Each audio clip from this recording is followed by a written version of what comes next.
Good morning, and what a wonderful way to launch NDTV's Decoding G20 Conclave with the man who's been working silently behind the scenes and very much at the forefront of pushing various, besides G20, but also trade agreements, is the Honorable Minister for Commerce, Piyush Goyal, who's just come back from Jaipur after a very successful trade ministers meet. Thank you so much for joining us today on the conclave, Mr. Goyal. But of course, first, what a wonderful week it's been for India.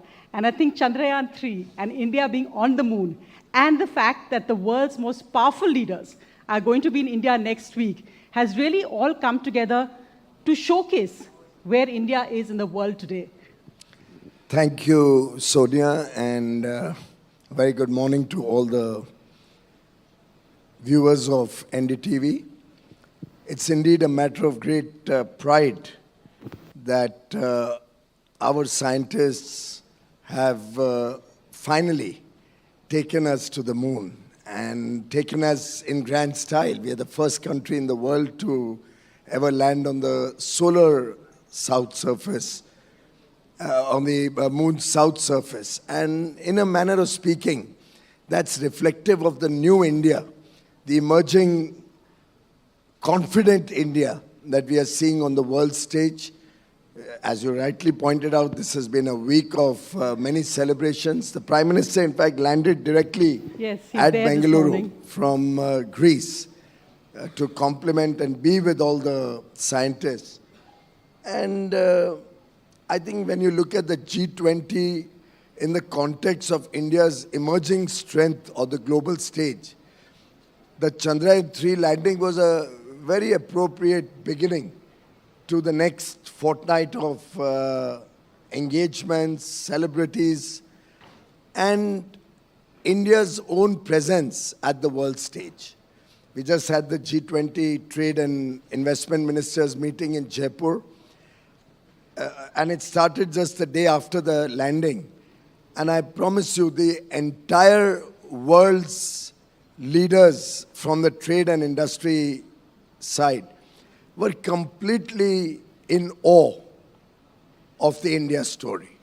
They're looking at India as leading global growth. They're looking at India to provide leadership to the world economy.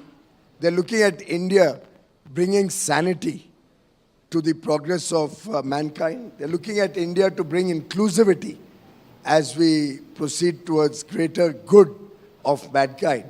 And therefore, the India G20 Presidency and its theme of Vasudhaiva Kutumbakam, the world is one family, very appropriately fits into the broken world's desire to get back into harmony.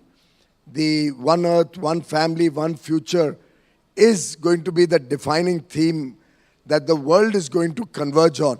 And I have no doubt in my mind that Prime Minister Modi will provide leadership to the global effort to bring peace and harmony to the world.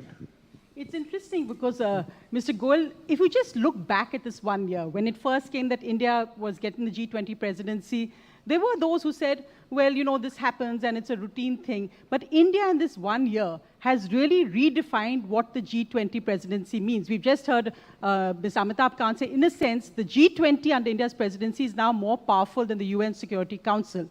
Is this a sign of India not accepting the current global way that multilateral organizations are run, that there has to be reform and India has to be the center stage of that reform when we look at global organizations? Well, very clearly, Prime Minister Modi, ever since 2014-15, when India played a very important role at the Paris summit, at COP21, and helped bring the world together to agree on the Paris declarations,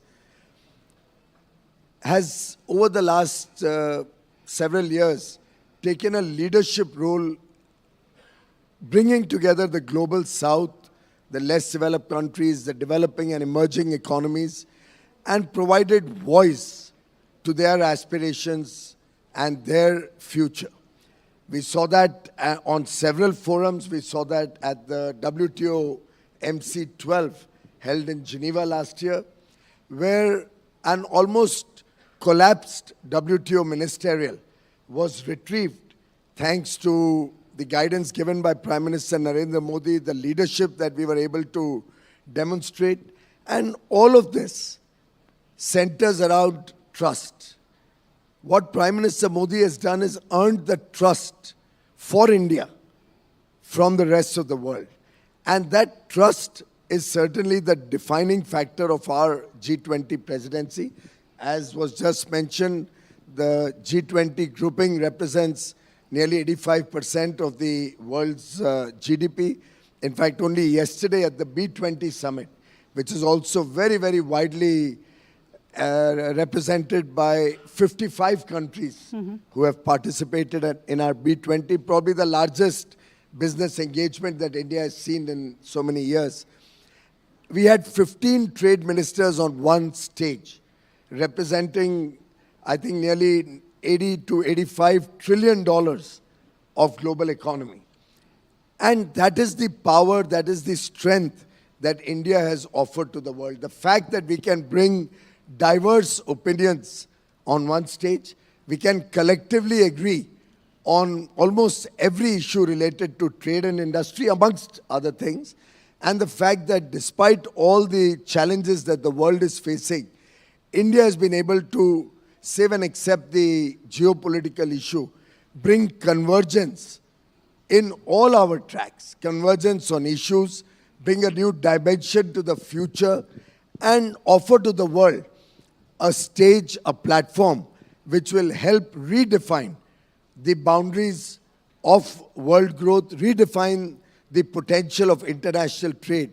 And in that sense, the leadership role that India has achieved is true testimony to the sheer grit and potential of 140 crore Indians. No, because it has been an extremely tough negotiation as well. We see all the events, but we're not looking at all the backroom hard negotiations happening.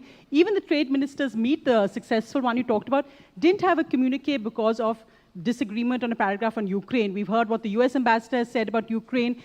Do you expect that in the communique for the G20 Heads of State Summit that this is going to be an insurmountable problem? Well, nothing in life is insurmountable. I think we are all optimists. And today, this young India with such a exceptionally attractive young demographic profile, under 30, which over the next 30 years is going to continue to remain under 30 and possibly add to global economy as a contribution from India, $30 trillion. We are looking at growing from 3.5 trillion to 35 trillion in the next 25 years. I think this resurgent India today offers a beacon of hope that nothing is impossible. We are going to persevere, and we are still very confident that we'll be able to bring convergence. You must note that almost all the tracks came out with an outcome document and chair's text. It was not just a chair's text. There were significant outcomes, including in our meeting yesterday, where we came up with a Jaipur call for action, which will support the MSMEs in a big way in India. We came out with significant agreement amongst all countries, all member and invitee countries, that we will look at digitization in this interconnected world so that global trade can be paperless. And we were also able to look at convergence on mapping global value chains to make them more resilient. Now, such significant tasks for the future reflect very well on our ability to steer different viewpoints, different thoughts on the table. And while, of course, there is the geopolitical issue on which convergence at our ministerial level was not possible, I'm sure given Mr. Modi's astute leadership and his popularity, the command that he has amongst world leaders, the friendships that he has forged with world leaders, we will see some good outcomes coming out of the Leaders Summit early next month. I'm very confident it's going to be a one-in-a-kind G20 summit, just as over the year, not in 40 cities, but actually over 55 cities, representing every state in the country, every union territory of the country. We had close to 200 meetings between the working groups and the ministerials and engagement groups. We had over 100,000 people coming from all over the world to visit India. I would think today every single Indian, be it somebody in the remotest villages of India, recognizes and respects India's pole position in the global order. And therefore, I think it's a matter of great pride that we have taken the G20 to the next level. Very often, programs bring luster to the country. I think India has been able to add luster to the G20 itself. And in fact, even coming back to when the Ukraine invasion began, India took a very strong stand on its view that it refused to go with the Western way, it refused to be pinned into a hole on what its statements or what its stance should be. We've seen over the last 1 year, there's been a change in the US especially and the West on how they first wanted almost condemnatory in their statements against India's stand, to now a sense of more acceptance or recognition that it's the India way, as the foreign minister has been saying. Do you think that's been the big change? We've seen the expansion of BRICS as well just last week. Also the fact that President Xi will be here in India as well as of now. President Putin not coming, but how do you think that 1 year has played out geopolitically? Because that really is where India is creating an India way. Well, India always stands for peace and harmony, and not today, for centuries and I think millenniums. India has been a country which has been a beacon of hope and enlightenment for people across the world. And India has consistently taken the stand that this is not an era of war.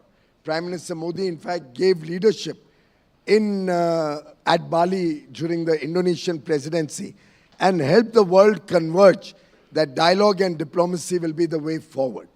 And I think that's truly been India's strength, the fact that he's one sane voice amongst a lot of different viewpoints, who's able to bring convergence in the world thinking that we have to have peace in the world for progress.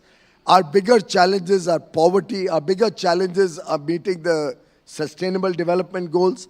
Our bigger challenges are to address the needs of a young world, which is not desirous of problems, but is desirous of all the good things of life for their families and for the future.